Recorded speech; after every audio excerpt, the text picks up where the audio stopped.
কথাটা বলেছেন পাকিস্তানের প্রধানমন্ত্রী আবাস। পাকিস্তানের সঙ্গে তো প্রীতি তাদের, বন্ধুত্ব তাদের। সেই পাকিস্তানও আজ বাংলাদেশের উন্নয়ন দেখতে পায়, একসময় বোঝা ভাবত, এখন লজ্জিত হচ্ছে পাকিস্তানের প্রধানমন্ত্রী।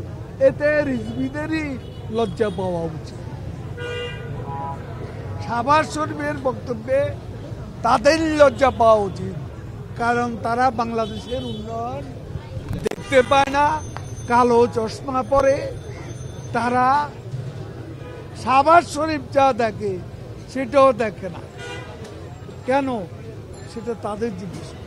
3 বিদেশি শক্তির চাপ, সে চাপটা তিনি অনুভব করেছেন কিনা আমরা জানি না, কারণ তাদের জন্ম তো বন্দুকের নল থেকে। তারা গণতন্ত্রের মধ্য দিয়ে আসেন না।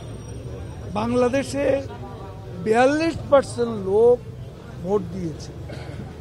ভোটের দিন খুন খারাপি কোনো কিছুই হয়, ফ্রি অ্যান্ড ফেয়ার ইলেকশন হয়েছে। এখানে কোনো বিদেশি চুক্তির চাপ ছিল, আমরা কোনো চাপ অনুভব করিনি।